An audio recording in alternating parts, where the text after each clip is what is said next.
Hello, good evening. Thanks for being with us. I'm Blake Berman. This is The Hill on NewsNation. Tonight, the president is abroad and departing with a blunt message. We basically have two countries that have been fighting so long and so hard that they don't know what the they're doing. Do you understand that? That was this morning. The status of the ceasefire tonight, plus Senator Ron Johnson and Mick Mulvaney here with me in a moment. So, what is the threat from Iran at this moment in the maybe days and weeks to come potentially as well? Why the next likely head of Central Command was warning today that the Iranian threat still persists. Also this evening, the big vote in the Big Apple. Will a race between a former governor and a younger upstart signal the potential direction of the Democratic Party going forward? And as the president is abroad, why is he still focused on that man right there? Jay Powell in the hot seat today as Trump typed away overnight. But first tonight, here from The Hill, the president set to meet with world leaders as his brokered ceasefire, at least as of this moment this evening, still holds. But before he left, the commander-in-chief with a stern warning to both Iran and Israel. Our Joe Khalil live at the White House tonight with those first on-camera remarks, I guess you could put it, Joe, since we heard from the president very briefly on Saturday evening. Yeah, and Blake, what we got was an image of a commander-in-chief who, I think in an exceptionally raw and real moment, was exasperated. We know from talking to our sources here at the White House, President Trump put a lot of personal stake in trying to get this ceasefire agreement together. We had heard that he had trouble with the Iranian side, but also perhaps maybe surprisingly had more trouble with the Israeli side, and it sort of all came out this morning in that exceptional moment. Take a listen. We basically have two countries that have been fighting so long and so hard that they don't know what the they're doing. Do you understand that?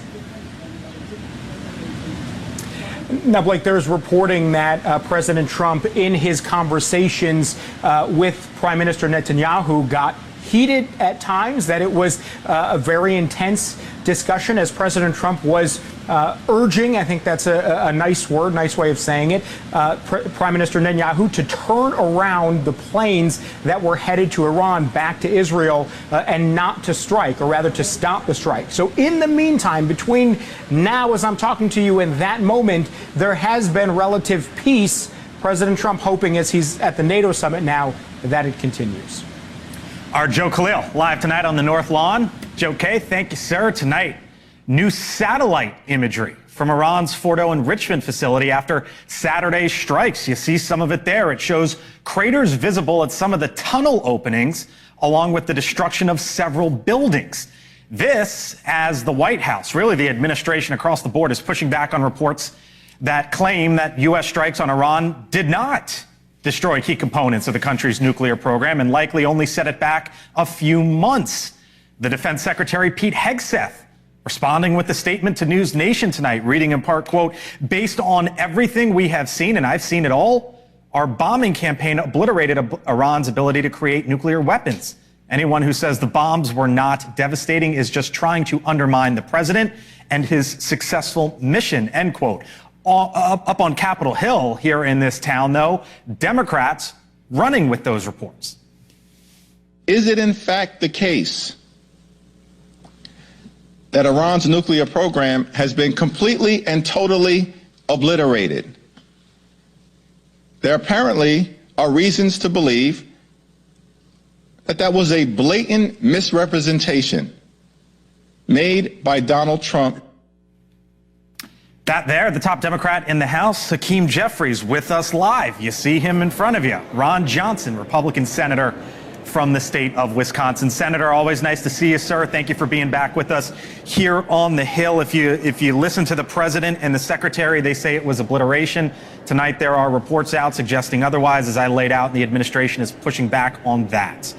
What do you believe to be the case, sir? Well, I, for one, hope that it was obliterated. You almost get a feeling from some Democrats that they hope it wasn't, so they can, not enjoy the success that President Trump hopefully is engaged in here.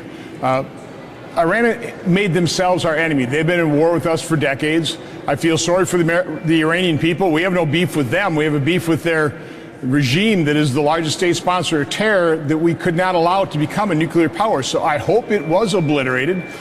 If it wasn't completely, I think we'll probably find out about that. It seems like Israel has excellent intelligence.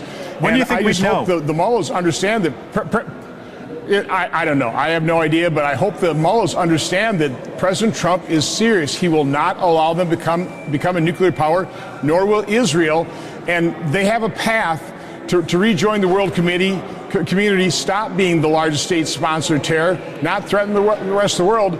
I doubt the mullahs will take that up, but hopefully they are weak enough where the Iranian people can rise up and replace them. Okay, so on that note, the Iranian people you hope can rise up and replace them. Senator Lindsey Graham, your colleague, Republican from South Carolina, is pushing for regime change. President Trump, as he was aboard Air Force One earlier today, headed across the pond for the NATO summit, was asked about that. He said this. I want to get your reaction on the other side. Do you want to see regime change in Iran? No. If there was, there was. But no, I don't want it. I'd like to see everything calm down as quickly as possible. Regime change takes chaos. And ideally, we don't want to see so much chaos. I don't know if you heard that clearly, but he pushed back on the idea, Senator, of regime change. Who are you with? Who do you think has this right, Senator Graham or President Trump? Well, again, chaos is not going to be good. I completely agree with President Trump, but again, I just have a hard time believing the Ayatollahs are going to change their spots or their stripes and, forego terror, forego their desire to become a nuclear power. And so, again, I am concerned with them continuing to be in power until that regime does change, and you'd like it to occur peacefully, doesn't result in chaos. But until that were to happen, the Middle East will still be embroiled in conflict, and there'll be no end in sight. I'm hoping that a new day is dawning here, and there is an end in sight to this. How hopeful are you that this ceasefire holds? I'm hopeful. Obviously, that's what President Trump wants. There's not been a president in my lifetime that is less likely to get us involved in foreign entanglements, to get us involved in war, or certainly not endless war. President Trump will do what he thinks is necessary to keep us safe. There's no risk-free way of doing that. It was a risk taking out their nuclear power in case they had, or their nuclear capability, in case they had this stored someplace else, or if they had sleeper cells potentially led in this country with Biden's open borders. So there's nothing risk-free, but was absolutely certain is we could not allow Iran to become a nuclear power. I want to turn your attention to something the president was posting as he was on Air Force One. He took to Truth Social and talked about the big, beautiful bill. And here's what he said, Senator. He said, to my friends in the Senate, lock yourself in a room if you must. Don't go home and get this deal done this week. Work with the House so they can pick it up and pass it immediately. No one goes on vacation until it's done. What is your sense, Senator? Does this get done this week? If not, what's holding it up? I'm happy to do that. We haven't even gone through the entire parliamentarian process of the bird bath. We still don't know exactly what the entire bill is. There are many issues outstanding. From my standpoint, my problem is as much as the House did a good job in reducing some spending and extends the current tax law so we don't have a massive automatic tax increase, avoids a debt crisis. I'm all for that. I'd vote for that tomorrow. But I can't accept a one-and-done bill that leaves our deficits in excess of 1.5 or 1.9 trillion dollars as far as the eye can see. I can't accept that as a new normal. Of this evening? So well, again, we don't have a Senate bill yet. But until we address that, or I see a believable strategy to address additional deficit reduction in the future, it's pretty difficult for me to vote yes and accept this as a new normal. I just can't accept $2 trillion plus deficits as far as the eye can see. It's so unconscionable, it's so immoral what we're doing to our children, future generations. That has to stop. We'll leave it there. Ron Johnson, Republican from the state of Wisconsin, with us here on the Hill. I have no doubt we'll talk to you again soon. Thank you, sir. Have a good night. You as well. Mick Mulvaney, former Trump White House Chief of Staff, NewsNation contributor, with me now. Hello, sir. Hello, Berman. So one of the big conversations in this town was there was supposed to be an intelligence a briefing on intelligence for the House and the Senate. You're laughing, and I'm going to get to that in a second. Democrats are not, though. Yeah. And I want to play some of the sound and get your reaction on the other side. This last-minute postponement of our briefing is outrageous, it's evasive, it's derelict. They're bobbing and weaving and ducking. Senators deserve full transparency. Why are Republicans hiding facts and the truth from America? Okay, you've been on the side of this as a member, so you're laughing because I am having a good giggle over it. So here's... I know why. Here's why I'm laughing. Okay, tell me. The briefings are a joke. Everybody knows it. It's one of every member of Congress walks into those things and never hears, not once. I've been to a dozen of them. I never heard a single piece of information in these giant classified briefings that I hadn't read in the New York Times or read on the internet, okay? And everybody complains about it right away. Not a single time. The Intel Committee is different. The Standing Committee, Permanent Committee on Intelligence, there's about 20 members from both parties. That's different. They get to see everything. But rank and file members don't get to see a single piece of information that they haven't already seen in the public domain. If it is a joke, then why do they even have it? They do it to sort of check the box. The Republicans do it to Democrats. Democrats do it to Republicans. It's just part of the dance that they go through. Listen, if they had the briefing, the Democrats would be complaining about the fact that they didn't hear anything classified. You know, they'd be complaining. It's an opportunity to sort of beat up on the other side. These are completely worthless. I understand why they do them. Again, checking the box. But there was no way that Hakeem Jeffries expected to hear anything today in that briefing had it taken place. I'll tell you what stood out to me was the President of the United States this morning, early this morning, on his way overseas, getting before the cameras, because you've been to hundreds of those. I've been to hundreds of those. Yep. I don't ever remember the president dropping the F-bomb.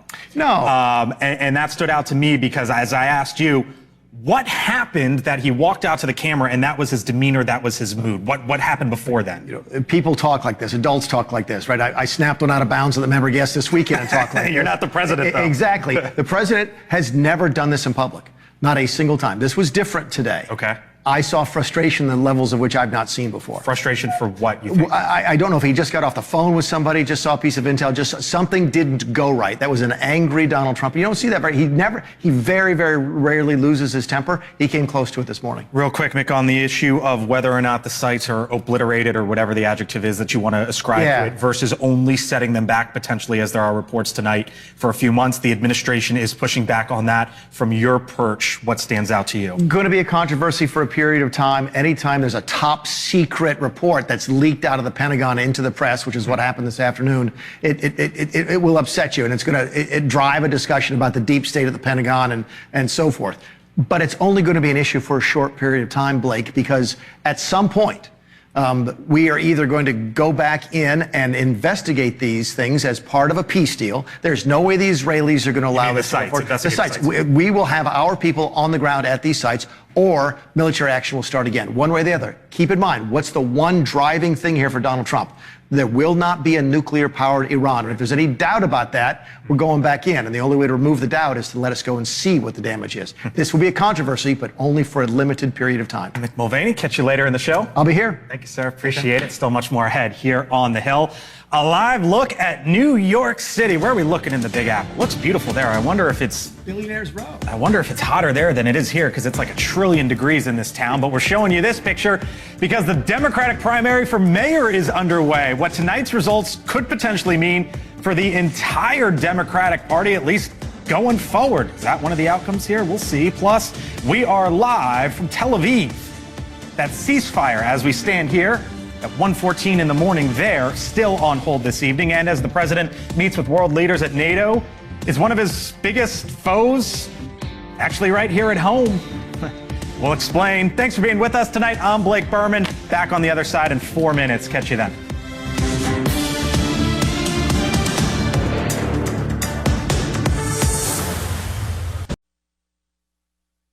On NewsNation, live look right now at New York, New York. We'll get there. New York, New York, there it is. America's largest city, as voters are headed to the ballot box at this moment, would you believe it? And this one has the potential ripple effects for Democrats, as a younger upstart is going head-to-head with a well-known former governor to try to become the Democrats' nominee for mayor in the Big Apple. 67-year-old Andrew Cuomo back on the ballot trying to become Mr. Mayor. The race appears to be tightening, with Assemblymember and self-proclaimed 33-year-old Democratic socialist Zohran Mamdani showing some surging support. Now, the ballot is crowded with 11 candidates, so it's just not these two. And New York City's ranked choice voting is adding another layer of complexity. The winner in the Democratic Party would then go on to take on the current mayor, Eric Adams, the Democrat who's running as an independent, along with Curtis Sliwa, the Republican candidate. Joining me now, Scott Tranter, Data Science Director over at DDHQ. Chris Hahn, remotely. Bring in Hahn. Where is my guy? There he is, coming in at some point. NewsNation contributor. Hello, sir. Hello to you both. So here's the thing. This is a race in New York, right? Yeah. But I called Tranter and I called Hahn today, and I was like, guys, what's going on here? And you both convinced me that something much bigger is going on, potentially, or at least this could have ripple effects, right? So I want to show this. These are the betting markets right now. And let's show that real quick. As sort of, well, first off, this is the DDHQ polling average. So right now, average of 7 polls released this week. Andrew Cuomo up by 9 points. Yeah. The polling average, right? If that were 2 weeks ago, he'd be up by 15. So okay. This shows you the trend. Trend this way. So now let's go into the betting markets. Yeah. And this is Kalshi. And this is basically a look at what's happened over the last, I don't know, week or so, right? Yeah. So this is the 1 week performance. So it was basically, this is, again, where people are putting their money, 75-25. Nope, not at this current moment, Tranter. What's going on? Yeah, and it's getting closer. Look, the betting markets are moving faster than the polling is. Polling shows us where the trend is. If we were to zoom in on the last 3 hours, it would be going back and forth. And it just shows you that this is going to be a close race. Why? Why or how? Well, Andrew Cuomo's gotten big name ID nationally, or nationally, statewide. He's got some big endorsers. Zohran has been capturing basically the youth vote, you know, with his low rent. He's a superstar right now. Okay. What's going on here, Hahn? So I think Mamdani's run a very energetic campaign. You know, all of his ads have him walking and talking to regular people. I really actually thought his ads were very well done, even though I don't really want to see him win. Cuomo has done almost a Rose Garden campaign where he's basically running a similar campaign to the one Eliot Spitzer lost when he was trying to make a comeback after he left the governor's mansion about 10 years ago. And I don't like that kind of campaign. But that said, Cuomo's got a lot of accomplishments. You just walk around the city of New York. You see bridges, you see tunnels, you see new airports, you see new train stations that were there because Cuomo got them built. So we'll see what happens tonight. I want to go a little bit broader here, Hahn, because I think this is kind of maybe one way to look at this nationally. Is for Mamdani, his top endorsements are Bernie Sanders and AOC. Yeah. And for Andrew Cuomo, Chris, his top endorsements you could include as Bill Clinton and Mike Bloomberg, right? And that kind of shows, I don't want to say all this race, it's not, but a part of this race and why so many people are watching it and maybe saying, okay, is this a projection of the party going forward? Well, you know, possibly, but you know, Cuomo did get the endorsement of Jessica Ramos, who is one of the leaders of the socialist types in the state legislature, who was considered to be his biggest challenger at the beginning of this contest, but Mamdani surpassed her. But yeah, look, I mean, I think you got this kind of like youth movement versus the kind of old guard of the Democratic Party. I think Cuomo would be a terrific mayor. I think he'd be a terrific general election candidate. I think unstoppable. I think if Mamdani becomes a Democratic nominee, my former radio partner, Curtis Sliwa, may be taking up residence in Gracie Mansion with his 100 cats. Okay.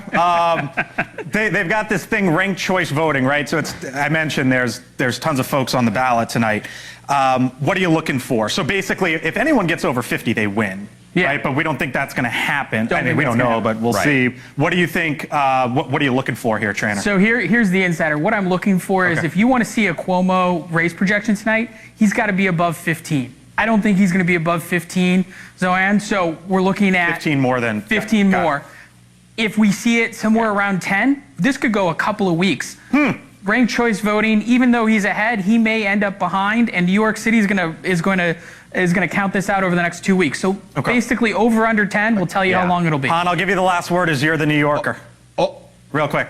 All the data I'm seeing says Cuomo in 7 rounds. So that means it's a long turn time before we know. And frankly, 7 rounds to me says it could go either way. But I think that my money's still on Cuomo winning.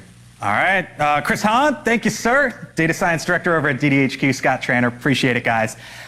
Thanks so much. Still much more ahead here on The Hill. A live look from Tel Aviv, where the skies are calm for now. Top member of the Senate Armed Services Committee, Senator Markwayne Mullin, with us here on The Hill. And from the Middle East to Wall Street, the stock market surges. But is that something anyone would have guessed over the last 72 hours from now? I'll walk you through it. Stay with us.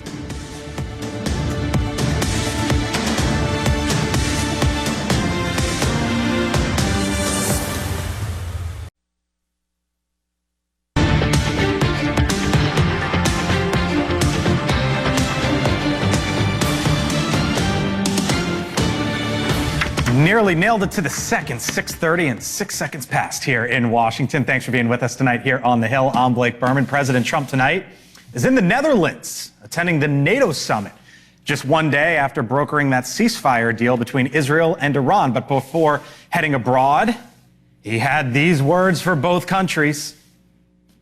We basically have 2 countries that have been fighting so long and so hard that they don't know what the they're doing. Do you understand that? I think we understand it. Live look now, Tel Aviv, where it is now 1:30 in the morning there. Our Robert Sherman live on the ground with the very latest. Robert, obviously the big news in your parts is that ceasefire still appears to be holding as we know it in the overnight hours. What are you seeing, and what did they make of that comment from the president earlier today? Yeah, I mean, what I would say, Blake, is that not just this ceasefire, but all ceasefires tend to be very fragile in nature, with any type of move that's made outside of the parameters potentially causing serious issues here. And where we started this morning, things weren't looking so great, with missiles in the sky, explosions in southern Israel, people in bomb shelters. There wasn't a lot of certainty that we would really be getting to this point. But now, fast forward to where we are now. The streets of Tel Aviv, they're starting to come back. People are returning to the streets. The Home Front Command has actually lifted many of its restrictions, meaning people are free to go about and go to the beach and go to stores. Just a couple of hours ago, we were still at the highest level of alertness. And now things are starting to at least return to a sense of normal. The Prime Minister addressed the nation tonight, in which he told the public this. Take a listen. I thank, on your behalf, President Trump and the United States for their part in defending Israel and eliminating Iran's nuclear threat. I must tell you, Israel has never had a greater friend in the White House than President Trump. And in just a couple of hours here, we're going to hit the 24-hour mark, which, according to the president, marks the end of the so-called 12-day war. But that does not mean that the eyes of the world are going to be drifting away from the Middle East, because the attention will then be shifting to what you see on your screen here, Gaza. Important to remember, another war is still ongoing. The Prime Minister made mention of that today. This is that Iran, their proxies, they still pose threats. There's still a threat in Gaza. There are still hostages there. More work to be done, but people starting to feel like they're inching towards normal tonight. Blake? Indeed, our Robert Sherman live in the Middle East this evening. Robert, thank you. So as lawmakers back here in our nation's capital want more information on Iran, the Senate Armed Services Committee had a confirmation hearing today for Vice Admiral Brad Cooper, President Trump's nominee to be the next commander of U.S. Central Command, CENTCOM. That, of course, responsible for military operations in the Middle East. I think we would all agree that Iran is the #1 source of instability in the region, the #1 source of and sponsor of terror throughout the world. And I think from a military perspective, it's critically important today that we provide the maximum latitude and decision space to the Secretary of Defense and the President to decide on key plans and directions. Joining us now, the Republican senator from the state of Oklahoma, Markwayne Mullin, member of that very committee. Senator, thanks for being with us tonight. Always nice to see you. The threat from Iran, yes, sir, Blake, as we understand it, what do you believe that's still to be this evening? Well, I mean, there's always a threat when you have that Ayatollah that's still running that country. However, we're not interested in regime change at all. What we want to do is make sure we eliminate the threat of them having a nuclear weapon, because we know that Iran is responsible for killing over 1,000 Americans, either in service or personnel, not to mention the thousands that they wounded with their technology, with the IEDs.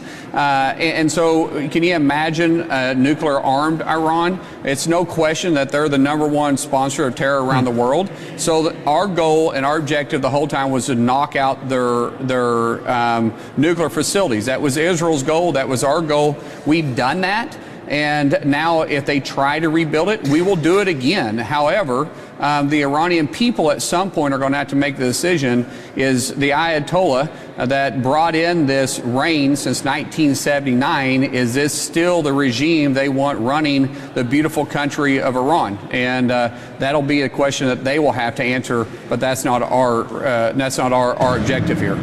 Vice Admiral Cooper, again, who is likely to be running CENTCOM here probably at some point later this summer, said something that caught my attention, Senator. Here it was about the threats underground. Obviously, there's been a lot of focus about what happened underground. I want to get your reaction on the other side.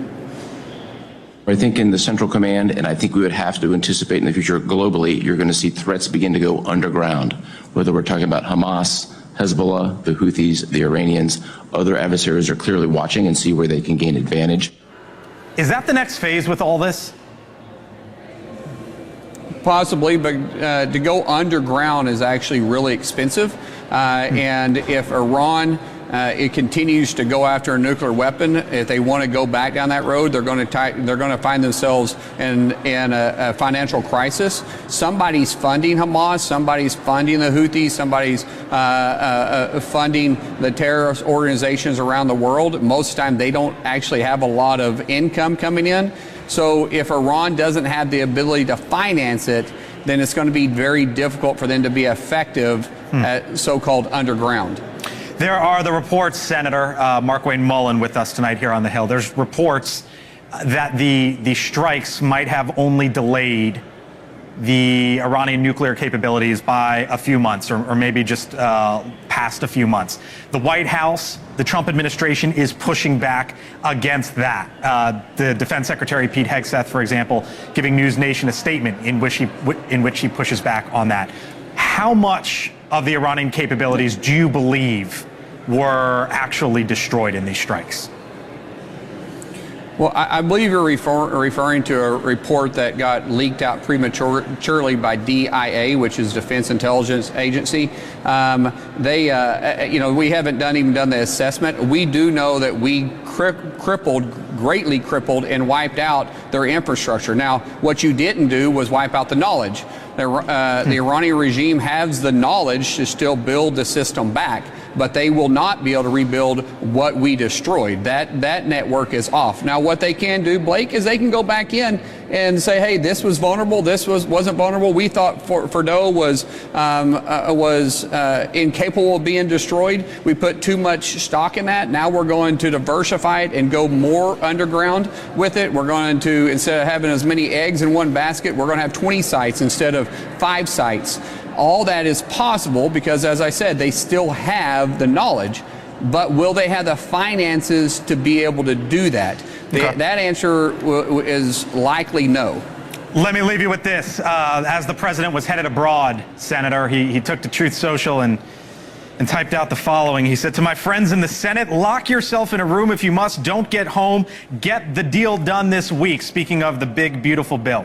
"Work with the House so they can pick it up and pass it immediately. No one goes on vacation until it's done." Is this getting done this week, Senator? And what is the biggest holdup from your perspective? Absolutely, it's getting done. The president and I spoke this morning about this. He is committed. Leader Thune is committed. He wants to get it done. He wants us to stay here till we get it done, and we want to deliver on that too. Leader Thune has been already very clear that we're going to stay here in the Senate until we do get it done. The objective is of this bill is to make sure we get 51 in the Senate, and whatever that magic number is in the House. Remember, we always say 218, but it could be 215. Depending on who's there that day. The fact of the matter is we're going to deliver for the American people. We are walking step by step together with our colleagues in the House and at the White House. Everybody's engaged. There's obviously some sticking points. I mean, one big sticking point is What's salt. the big one? Yeah. But we're going to have a bill that. Yeah, we're going to have a bill that that isn't perfect, but it's good. It's moving us in the right direction, getting us away from the Biden-era policies, moving us into the Trump-era policies, which is what the American people voted for in November. And I am confident we're going to get it done before the 4th of July. Let me ask you this: the Republican senators, for example, I had Ron Johnson on the show about half an hour or so ago, who are still they have their issues. At the end of the day, do you really believe that there is going to be a Republican senator who would vote against this? And I'm not singling out Senator Johnson specifically. I'm just talking about in general. Well, possibly. You could have one or two. You have some people that have very strong opinions about it. But at the end of the day, you have a or B choice. When it comes to the floor, Blake, you have either A, I'm choosing to move forward, or B, I choose to stay with Biden-era policies. That's the only two options, because we have negotiated this really since September. We started having meetings about this in September, but we were all engaged about reconciliation after the November election. So everybody's had time to vet their ideas. But your idea is just an idea unless you can get 51 votes on it. At the end of the day, it's a package that we've negotiated and got the best package we could possibly get for the American people that can pass both chambers and get on the president's desk. Mark-Wayne Mullins, Senator from Oklahoma, with us tonight, speaking to the president earlier today. Thank you, sir. Appreciate it. Thank you. You got it. Still to come here on the Hill. For all the things that the president has to deal with, is the Federal Reserve at the top of the list? What will actually happen with rates is going to depend on the path of the economy, and that's highly uncertain. Why the president was typing away about that man right there in the overnight hours. And on the other side of the break, I'm going to lay out for you what's happened in the last 72 hours. Would you have believed it just a few days ago? Bill O'Reilly on Cuomo. What are you talking about? Here's what I'm talking about, Cuomo. America's favorite sparring duo with TV's liveliest, most honest debate. I just tell you the truth backed up by facts. Tomorrow at 8, 7 Central, only on NewsNation. In the Netherlands tonight to attend the NATO summit, where the attacks on Iran's nuclear sites and the ongoing conflict between Israel and Iran undoubtedly will be discussed. With that, a live look at Jerusalem right now, the Western Wall. Would you look at that? Where the ceasefire with Iran is holding up this evening, at least for now. But I want to take a step back here for a second, maybe provide a little bit of perspective. What if 72 hours ago, I told you that in the next 3 days, that the president would send in B-2 bombers and strike 3 different Iranian nuclear facilities, that Iran would retaliate in a way that included alerting the U.S. government ahead of time, resulting in, thankfully, not one American casualty. After that, the stock market would actually be in the green all across the board, as it's been the last 2 days, including the Dow up more than 500 points today alone. And oil prices, those would plummet. Futures dropping roughly $10 a barrel in the last 2 trading sessions. And that the president would announce a ceasefire deal between Israel and Iran. All in 72 hours. If I made that prediction, how many of you would say no shot on earth whatsoever that would happen? Here we are. Full panel with me now. Mick Mulvaney, NewsNation contributor, former Trump White House chief of staff. Oh, am I getting a Scott Bolden? He is back. Ooh, NewsNation political contributor. It is 1 trillion degrees, so I don't mind the seat. Hannah Brandt, Washington correspondent, and Niall Stanage, White House columnist for The Hill. Hello to you all. Thanks for being in. Appreciate it. I just laid all that out. I would have predicted. What did I say? What did I say? I would have predicted he would have used the F-bomb. I would have been right about that. But seriously, though, that's some to most of the dynamic over the last 72 hours. If I'd laid that out to your party, they would have said, Berman, you're nuts. I would have said those are options, but he'd never do it. But he's done it. But I'd also tell you not so fast. Okay. Because if we believe these preliminary reports that maybe those bunkers weren't as damaged, right? It was just really irresponsible to say that they obliterated these bunkers 5 minutes after the bombs dropped. Everybody can agree to that, but that's why you don't do that. And so I'd give it another week or two and let's see what happens, because whether they busted the bunkers or not, what's our next step, and do we have to go back? Sound a little conciliatory there. No. 72 hours has been good for the Republicans. I would have gotten one of them out of the predictions. The one that I think I would have guessed right was the one about how Iran responded. That they would have to do something. We know they have to do something. That it would be on a military facility and not civilian. That it would probably be the thing in Qatar, because I don't know if you've been there, I have been. It's in the middle of nowhere, so the chances of collateral damage are zero. And they would have called us to tell us. Why did I say that? It's exactly what they did after the Soleimani assassination. In Iraq in 2000. That's exactly right. So there's a pattern there. And they are weakened. They absolutely are. Israel's weakened. Iran is weakened. They don't want a battle right now. It didn't surprise me about the peace of discussion. I would not have predicted that, but I would have predicted the response of the Iranians. I don't know, Niall, what comes next. Donald Trump doesn't. Nobody out there knows what comes next. But that's a pretty decent size of piece of the picture over the last 72 hours, is it not? Well, it is if you draw the time frame as the last 72 hours. I think what a lot of people more critical of Trump would say is if you draw the picture over the past week or 2 weeks, the last 72 hours are largely about getting us back to where we started in terms of stock market, oil prices, and so on and so forth. He has taken an enormous risk here, putting American military forces into a conflict basically at the prompting of Benjamin Netanyahu. And now we're hearing from his own Defense Intelligence Agency that he may have delayed the Iran nuclear program by 6 months.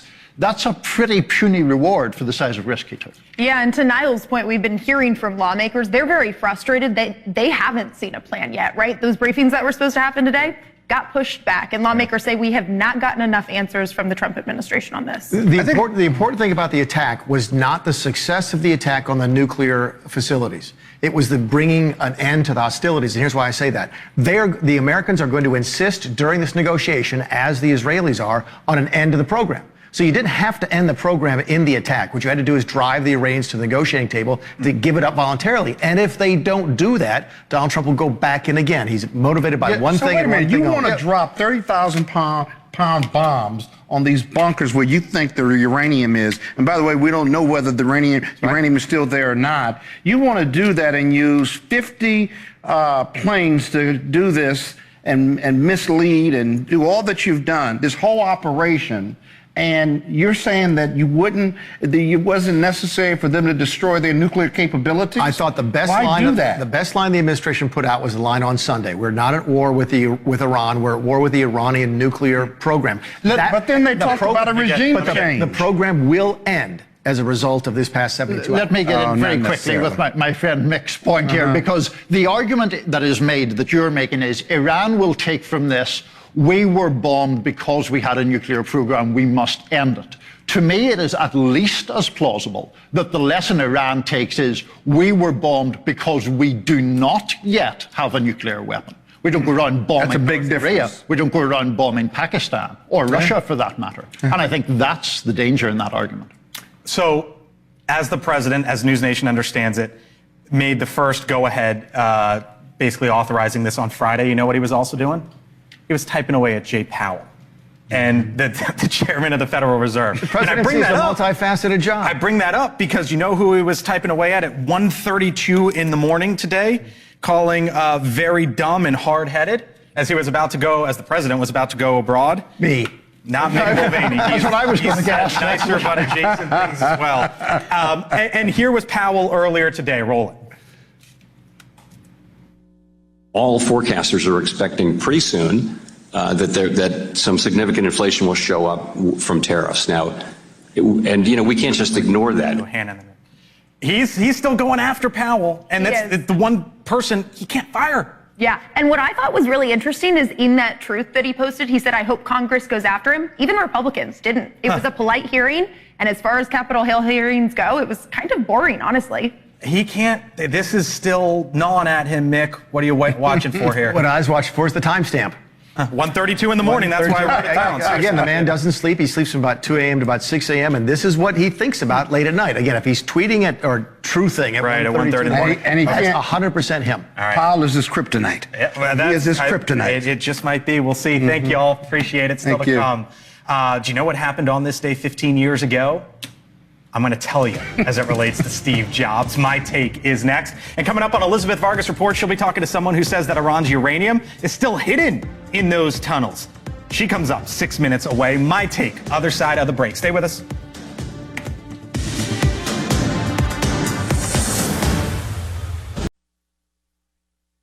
Today, Steve Jobs, one of the all-time legendary innovators, unveiled the iPhone 4 and with it a little thing called FaceTime, even making the first FaceTime call before the public. I'd like to do the same on this occasion. So I'm going to go ahead and call Johnny now. Hey, Johnny. All right, so I bring it up in case you missed this yesterday in Austin, Texas, involving another legendary innovator. The rollout, pun intended, from Elon Musk's Tesla, autonomous robo-taxis. Up to 20 now on Austin streets, taking passengers from one place to the next for a fee without anyone behind the wheel. This, by the way, is a likely competitor to Waymo, which is already testing its own self-driving vehicles in some of America's biggest cities. So here's something to think about as we wrap up tonight. Rolling out FaceTime to rolling out robo-taxis is 15 years, and 15 years from now is the year 2040. What will be the new shiny object then? I have no clue. I do know this, though. They say time flies when you're having fun. Well, in this case, maybe it drives. We leave you with a live picture of the Washington Monument, and I show you this tonight because it is 100 degrees here in Washington, so hot they actually closed the thing down. Stay cool out there. It is the start of summer. I'm Blake Berman.